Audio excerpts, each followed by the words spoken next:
तो हमारी आज की कहानी की शुरुआत होते हुए क्यूबा कंट्री के 19वीं सेंचुरी का वक्त दिखाया जाता है, जहां पर हम एक लड़की जूलिया को देख पाते हैं जो इस वक्त जेल में है और अपनी मौत की सजा का इंतजार कर रही है। और यहीं से कहानी फ्लैशबैक में चली जाती है। एक दिन का वक्त हमें दिखाया जाता है जहां पर हम एक अमीरजादे को देखते हैं जो जहाज से यहाँ पर आता है। हम जान पाते हैं कि ये अमीर आदमी यहाँ पर बिजनेस नहीं बल्कि शादी करने के लिए आया था। यहाँ पर हमें एक खूबसूरत लड़की को दिखाया जाता है जो लुइस का यहाँ पर इंतजार कर रही होती है, लेकिन लुइस को जिस लड़की की फोटो मिली थी वो लड़की खूबसूरत नहीं थी। यहाँ पर जूलिया कहती मुझे ऐसा लड़का नहीं चाहिए जो मेरी खूबसूरती को देखकर मुझसे शादी करे, जिस पर एंटोनियो भी उसे कहता है कि मुझे भी ऐसी लड़की नहीं चाहिए जो मेरे पैसों को देखकर मुझसे शादी करे। इसलिए मैंने भी अपने बारे में बताया था कि मैं कॉफी हाउस में कॉफी देने का काम करता हूँ, और बल्कि कॉफी हाउस ही पूरा मेरा ही है। यहाँ पर हमें पता चलता है कि ये दोनों ही किसी पर भरोसा नहीं करते, जिसके बाद अब ये दोनों एक दूसरे को और भी ज्यादा जानने के लिए एक दूसरे से काफी बातें करते हैं। और पूरा दिन गुजरते हुए शाम होने के बाद ये दोनों एक दूसरे के साथ शादी भी कर लेते हैं। शादी के बाद भी ये दोनों एक दूसरे को समझने के लिए काफी सारा वक्त देते हैं ताकि दोनों एक दूसरे के साथ एडजस्ट कर सकें। और हम देखते हैं कि अब धीरे धीरे दोनों में प्यार भी पनपने लगता है, और इस प्यार के चलते एक रात दोनों एक दूसरे के साथ खुशी खुशी इंटीमेट हो जाते हैं। हम जान पाते हैं जूलिया की एक बहन एवली भी होती है जिसे जूलिया की हमेशा चिंता रहती है। इस वक्त वो जूलिया को खत भी लिखती रहती है और यह खत एंटोनियो के पास पहुंच जाता है, जिसके बाद वो जूलिया को इस खत का जवाब लिखने के लिए कहने लगता है, लेकिन जूलिया ऐसा करने से बिल्कुल टाल रही थी। और कुछ वक्त गुजरने के बाद वो खत लिख ही देती है। और इस वक्त जूलिया और एंटोनियो का प्यार दोनों का एक दूसरे के लिए काफी ज्यादा हो चुका था,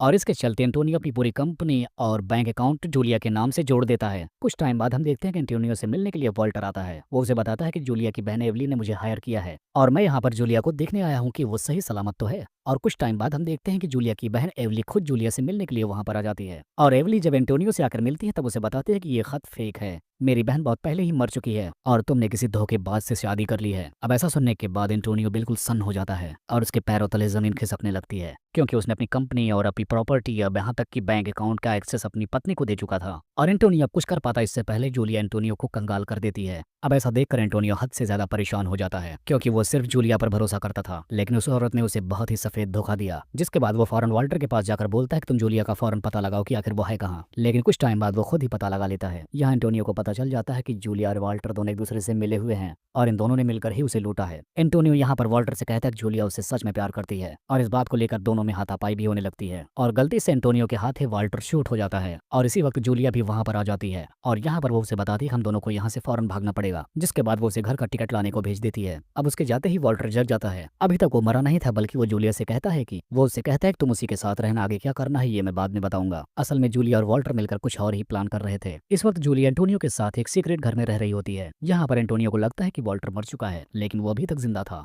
और उसे बीच बीच में जूलिया पर भी शक होता रहता है, लेकिन फिर भी वो जूलिया के साथ ही रहता है। और कुछ टाइम बाद एंटोनियो को जूलिया का रियल नेम पता चल जाता है, और उसका रियल नेम बॉब पता चलता है, और वॉल्टर उसका एक्स बॉयफ्रेंड होता है। अब एंटोनियो को पूरी सच्चाई तक पहुंचनी थी, जिसकी वजह से वो एक रात जूलिया का पीछा करने लगता है। और इस तरह से उसे पता चल जाता है कि वॉल्टर अभी भी जिंदा है, और उसे ये भी पता चलता है कि वॉल्टर और जूलिया मिलकर अभी भी कोई गेम खेल रहे हैं। जूलिया के आज रात का प्लान था कि वो एंटोनियो को खाने में जहर मिलाकर उसे मार देगी। अब जूलिया के मुंह से ऐसी बात सुनने के बाद एंटोनियो बिल्कुल दुखी हो जाता है, और वो वापस अपने घर चुपचाप आकर जूलिया के आने का इंतजार करने लगता है। जब जूलिया वापस घर आती है तब एंटोनियो उससे बोल देता है कि मुझे सब कुछ सच सच पता चल गया है, और तुम तो मुझे जहर देकर इतनी टाइम मारने ही वाली हो, लेकिन मैं भी ये जहर पीने के लिए तैयार हूँ। और इस तरह से एंटोनियो एक ही सांस में पूरा जहर पी जाता है। जूलिया उसे इस वक्त रोकने की कोशिश करती है, लेकिन वो ऐसा रुकता नहीं। जिसके बाद जूलिया उसे कंधे पर लाद कर भागने की कोशिश करती है, और कैसे भी करके वो एंटोनियो को बचा लेती है। और ये बात वॉल्टर को भी पता चल जाती है। वॉल्टर को लग जाता है कि जूलिया ने अब की बार उसे धोखा दिया है। जिसके बाद वॉल्टर बदला लेने के लिए जूलिया के पीछे जाता है, और एक रेलवे स्टेशन पर वॉल्टर जूलिया को पकड़ ही लेता है